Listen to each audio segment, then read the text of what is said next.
आप सभी लोगों का बहुत बहुत स्वागत है। आज हम लोग बहुत इम्पॉर्टेंट एक टॉपिक पर बात करेंगे और चलिए टाइम वेस्ट किए बिना सीधे चीज़ों पर आते हैं, सीधे डायरेक्ट मुद्दों पे बात करते हैं। देखिए, अभी 50 दिन से भी कम टाइम रह गया है। अगर आप अच्छे से देखेंगे तो 48-49 दिन 49 डेज़ लगभग है एग्ज़ाम को। अब आपको देखिए करना क्या है, सिर्फ फैक्ट या फिर सिर्फ कॉन्सेप्ट पे फोकस नहीं करना है, दोनों पे ही कॉन्सेप्ट और फैक्ट को साथ में लेके अब चलना है। कॉन्सेप्ट आपको कहाँ कहाँ मिलेगा, जैसे ज्योग्राफी है तो ज्योग्राफी का जो एनसीईआरटी है 11th-12th का, उसके कुछ इंपॉर्टेंट चैप्टर्स हैं, जैसे मिट्टी के हैं, सॉइल को लेके इंडियन ज्योग्राफी में है। और वर्ल्ड ज्योग्राफी के कुछ इंपॉर्टेंट टॉपिक होते हैं, जैसे कि साइक्लोन कैसे बनता है, चक्रवाती तूफान कैसे बनता है, जो एटमॉस्फेयर से रिलेटेड जो भी टॉपिक बन सकते हैं उनको आप लोग एक बार देख लीजिएगा। ओशियन करेंट जो है, महासागरीय धाराएं, उनको थोड़ा सा आप लोग देख लीजिएगा। अल नीनो कैसे बनता है, ये सब जो टॉपिक है इसमें कॉन्सेप्ट है। और बाकी फैक्ट क्या है, फैक्ट आपके बहुत सारे हैं, कौन सा वॉल्केनो कहाँ पर है और कौन सी जनजाति कहाँ पर है, कौन सा झील कहाँ पर है, इस तरह से लिस्टिंग आप लोग तैयार कर लीजिएगा। आप देखिए इस 50 दिनों में आपको करना क्या है, एक चीज़ समझ जाइए कि एक होती है लिस्ट जो प्रीलिम्स में लोग क्वालिफाई होंगे, एक है इसके पहले एक लिस्ट होती है, वो लिस्ट दिखती नहीं है लेकिन वो लिस्ट ये होती है कि जिसमें संभावित लोगों की एक सूची होती है। एक ये वर्चुअल सूची है, ये कोई तैयार नहीं करता है, मतलब इसमें ये वो लिस्ट होती है जिसमें वो लोग शामिल होते हैं जो लिस्ट में होते हैं सिलेक्शन के लिए। अभी मान लीजिए कि 6000 लोग हैं और उन्हें आरओ का मेंस देने का मौका मिलेगा, एग्जाम्पल है ये 6000, ठीक है। तो लगभग आपको 12 से 15, 18,000, 20,000 के बच्चों के रेस में आना है। वो होगी एक संभावित लोगों की सूची, उन्हीं में से लोग प्रीलिम्स में फाइनली क्वालिफाई करते हैं। ये लगभग जो लोग होते हैं, ये एग्ज़ाम के कुछ समय पहले तक आप आते हैं कि हम कितने संभावित हैं, कितनी संभावना है कि हम सेलेक्ट हो जाएंगे, नहीं होंगे। ये डिपेंड करेगा आप लास्ट तक किस स्ट्रेटजी के साथ पढ़ाई करते हैं। देखिए, कोई भी चीज़ आपके सामने डॉक्यूमेंट आया, आप उसको सिर्फ पढ़ लिए और सीधे एग्ज़ाम में पहुंच गए, तो ऐसे डायरेक्ट आप एग्ज़ामिनेशन क्वालिफाई नहीं कर पाएंगे, बहुत मुश्किल है ऐसे क्वालिफाई करना एग्ज़ाम को। तो आप कैसे संभावित लोगों की सूची में आएंगे कि आप चयन से पहले एक संभावना है कि हाँ आप भी आपका चयन हो सकता है, आप चयनित हो सकते हैं। तो उसके लिए ज़रूरी ये है कि कुछ चीज़ें अपनानी पड़ेंगी आपको। पहला कि आपके पास खुद का एक नोट्स का कॉपी अभी से मेंटेन करना शुरू कर दीजिए, अगर पहले से है तो बहुत अच्छी बात है, रिवीजन करना शुरू कर दीजिए। इसमें आपको क्या करना है, पिछले 10-12 साल के जो प्रीवियस ईयर क्वेश्चन है उनको प्रॉपर तरीके से पढ़ के उनका नोट्स बना लीजिए। प्रॉपर तरीके से कैसे, कि जैसे मान लीजिए क्वेश्चन का आंसर सिर्फ नहीं रटना है आपको, फिर वो बहुत ज़्यादा फ़ायदा नहीं पहुंचाएगा। लेकिन अगर आपको किसी क्वेश्चन का आंसर मिल रहा है, उसके साथ उसके और चीज़ों को जोड़ लीजिए।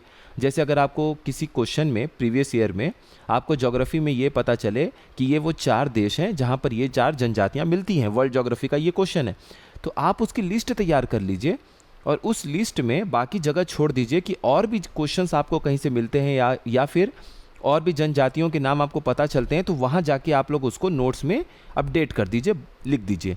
इससे फ़ायदा क्या होगा, एक ही जगह पे 15-20 ऐसे जनजातियाँ मिल जाएंगी। इसी तरीके से कुछ माउंटेन्स हैं, इंपॉर्टेंट पहाड़ के नाम हैं, वो आपको मिल जाएंगे, कुछ शिखर हैं, पीक हैं, वो आपको मिल जाएंगे। इस तरीके से फैक्चुअल चीज़ आपकी कंप्लीट हो जाएगी। और प्रीवियस ईयर क्वेश्चन पे एनालिसिस करके ही जाना है एग्जाम में। अगर आप प्रीवियस ईयर क्वेश्चन पेपर को सही से लगा के नहीं जा रहे हैं तो बहुत बड़ा नुकसान करेंगे अपना। PYQ आपको लगाना है, इसका एक नोट्स तैयार करना है।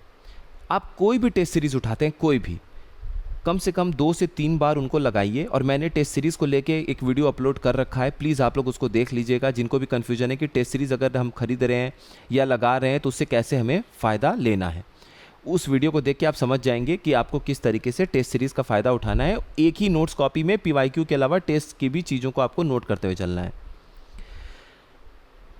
तीसरी चीज़, रिवीजन बहुत इंपॉर्टेंट है।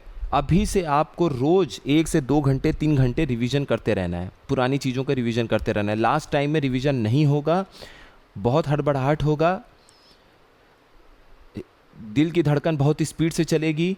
150-200 ऐसे लोगों की दिल की धड़कनें चलने लगती हैं एग्ज़ाम को लेके, क्योंकि एक वो डर आ जाता है, साइकोलॉजिकल डर।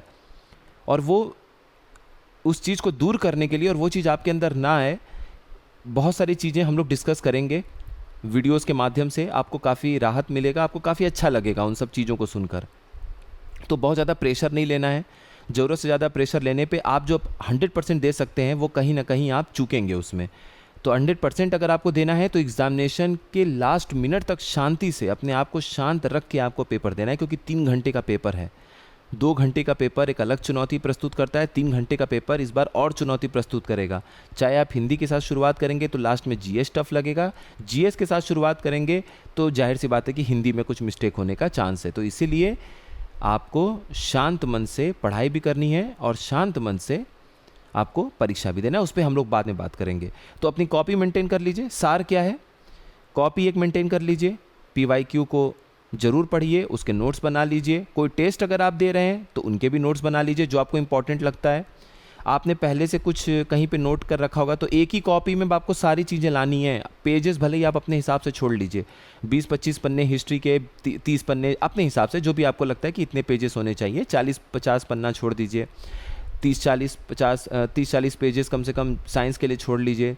जो भी इंपॉर्टेंट लगे वहाँ नोट कर लीजिए। उसी तरीके से पॉलिटी के लिए कुछ छोड़ लीजिए, कॉपी बना लीजिए और उसी जगह रजिस्टर में सारी चीज़ें आपकी आनी चाहिए, ताकि रिवीजन करने के लिए आपके पास एक अच्छी सी कॉपी होनी चाहिए। और वो आपकी बहुत ही रामबाण साबित होगा, बहुत इंपॉर्टेंट वो कड़ी साबित होगी एग्जामिनेशन में। और आप देखिएगा आपको इसका फ़ायदा मिलेगा। हिंदी में भी एक पतली सी कॉपी बना लीजिएगा। जो भी आप लोगों को लगे कि ये शब्द इंपॉर्टेंट है या आपसे गलती हो रही है, उसको वहाँ पर बार बार नोट कर लीजिए। एक ही बार नोट कर लीजिएगा और बार बार रिवीजन करिएगा। और हाँ, लास्ट एक चीज़ और है, लिख के पढ़ना है।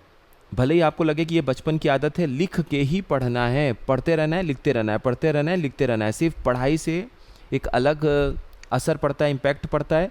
और लिख के जब आप पढ़ते हैं तो आपको खुद समझ में आएगा कि ये तो एक अलग तरीके की मेरी पढ़ाई हो रही है और उससे ज़्यादा फ़ायदा आपको मिलेगा।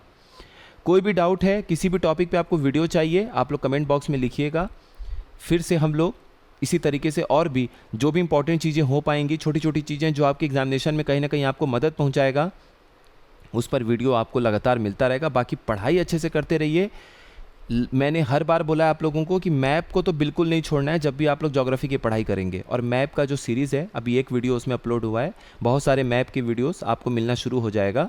तो परेशान मत होइएगा, आप लोग पढ़ाई करिए, उस आप लोगों को फ़ायदा मिलेगा। जितने वीडियोस यहाँ दिए जा रहे हैं सब देख जाइएगा फ्री में। और उसके पीडीएफ्स ग्रुप का लिंक आपको डिस्क्रिप्शन बॉक्स में दिया गया है, वहाँ से ज्वाइन कर लीजिएगा। जीएस एंड करंट वॉरियर के चैनल पर टेलीग्राम ग्रुप पे आपको वहाँ से सारे पीडीएफ मिल जाएंगे।